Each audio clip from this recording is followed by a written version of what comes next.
Hi, everyone, and welcome back to the IU Academy YouTube channel. Yesterday, we posted our very first video on this channel, and we started off with a little game.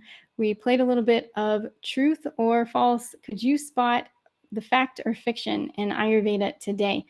And so we put a little pop quiz out for April Fools, and we got a whopping 50 responses.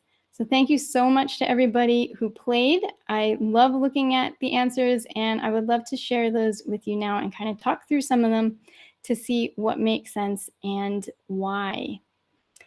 Let's go ahead and take a look at these responses. I'm going to pull it up on my screen and just do a quick screen share with you.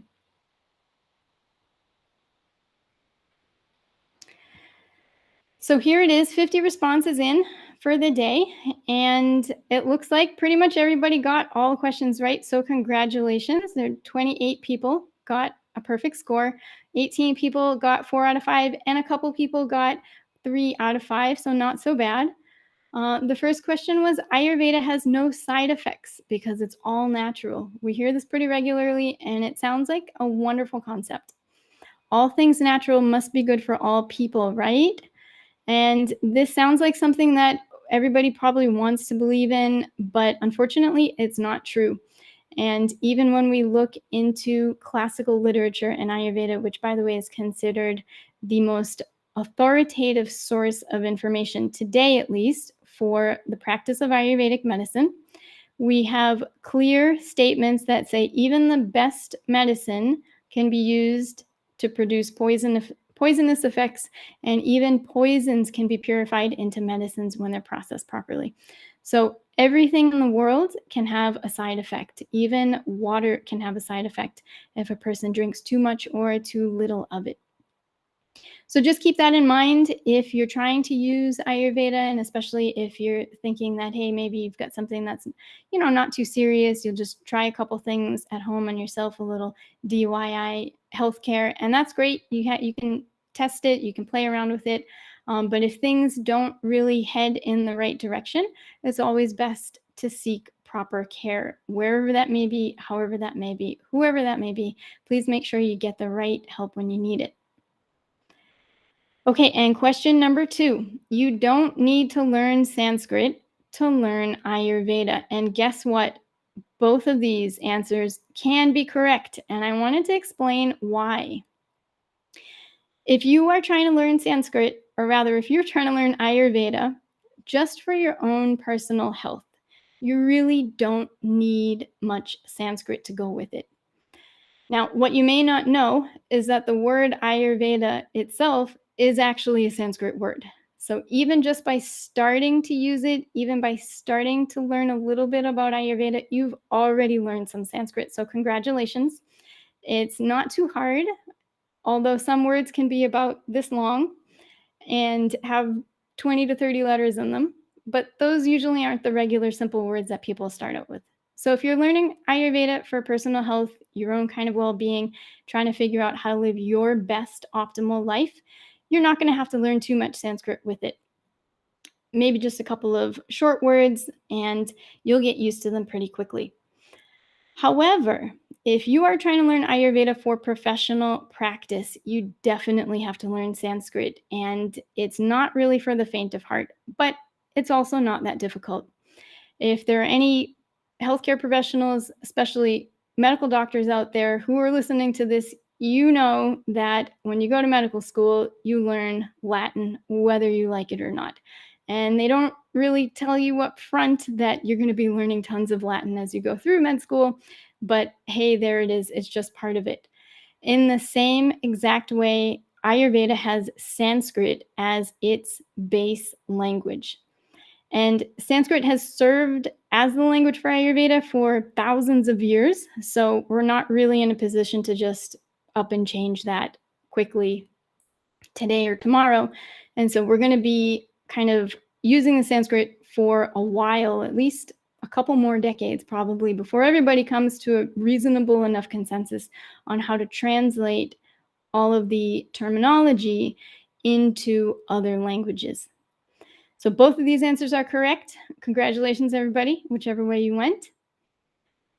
And then number three, Ayurveda is one of the oldest continuously practiced healthcare systems known today. And everybody got this answered correctly. Very, very good. Ayurveda, like traditional Chinese medicine, and probably like some of the traditional systems of medicine that are practiced in South America, especially in the Amazon region, in various places in the whole entire huge continent of Africa. These things have been around probably as long as humans have been around. Now, people wouldn't be here today if they didn't know how to keep themselves healthy, if they didn't figure out how to reproduce and keep things going. And so, healthcare has been part of human existence since the very beginning.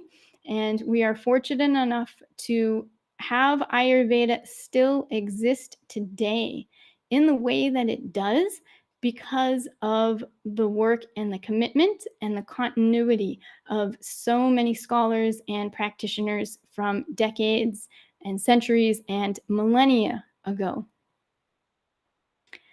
And then number four, this was probably the most controversial question in this whole quiz, and it was the primary focus of healing and treatment in Ayurveda is geared towards the mind and spirit. 19 people said that this is true, but 31 people said that this is false. And I set this quiz up as the correct answer being false. And I actually had a couple people email me or send me messages and say, hey, I don't really think that this is the right way. Here's the thing. Ayurveda is not a healthcare system all on its own. It is one part of a bigger package of systems within Vedic sciences. And these Vedic sciences are the big field of knowledge that comes from traditional practices, which have had their home in and around the Indian subcontinent for millennia.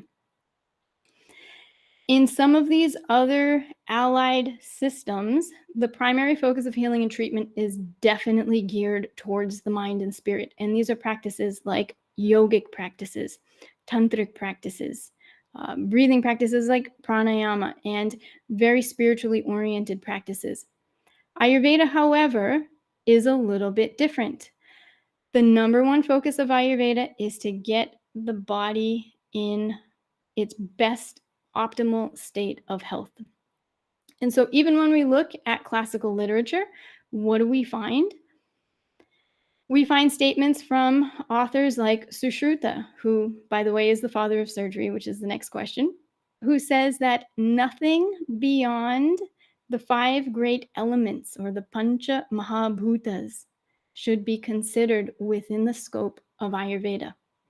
And so this is a pretty important statement because he's telling us, hey, before you start going too far into these other areas, which are super important, no doubt, make sure that the home base is taken care of first, and that is the physical body. Additionally, when we go and look at any of the classical texts of Ayurveda, and you might see some on my bookshelf behind me.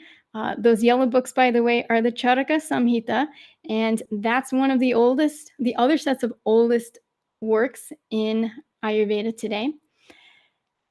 And when we look at management of disease, treatment of disease, what do we find? Like 90% of that is all about physical protocols that manipulate the physical body. And so the focus on mind and spirit is actually very small when it comes into practice in Ayurvedic medicine. And so that's why this question is answered this way as false. We have to start with the body. Once the physical body is in order, once it's in its best optimal state, then yes, we definitely want to continue on.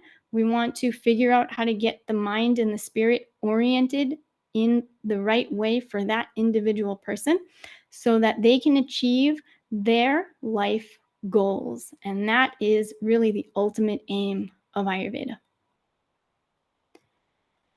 And then question number 5, Sushruta, an Ayurvedic physician from the Samhita period, is considered the father of surgery today. And this is true. The Sushruta Samhita, which you can also see on my bookshelf up there, those are the blue books right there. The Sushruta Samhita is the oldest known literature today that documents surgical practices. And these aren't just simple little things. He's doing rhinoplasty, he's doing appendectomies, he's removing, you know, dealing with obstructed labor and complications that can come from those kinds of presentations. So he was doing some pretty serious surgery. He was also the main head surgeon on the battlefield, which is where most of his work took place. And these are some of the things that you might not hear too much about depending on where you're learning Ayurveda, depending on the professional group that you're with, or the type of lineage that might be teaching Ayurveda. But that's what's there in the text, that's what's there in the book. And when folks study Ayurveda in India today, which by the way is 5.5 years minimum of study to get to the Ayurvedic doctor level, they go through all of these texts in detail. They learn all of these points in detail, and they are able to actually practice surgeries today. And so, actually, recently, the Modi government did something great, which was they expanded the licensing regulations to allow Ayurvedic doctors to be able to practice surgeries in India today. All right, so those are our answers from our pop quiz yesterday. Again, thanks everybody who played. I really appreciate it. And these answers hopefully helped you learn something a little bit more about Ayurveda as well. Now, as you can see, our channel is really, really small, and we are hoping to get really, really big. So I would love it if you could hit the subscribe button down below. Help us get to 100 subscribers. Help me change the name of the channel. I would love it to be Ayu Academy instead of that really, really long name that's up at the top there right now. And I want to know, what would you like to learn? What kinds of questions do you have about Ayurveda? Have you ever tried to use it at home?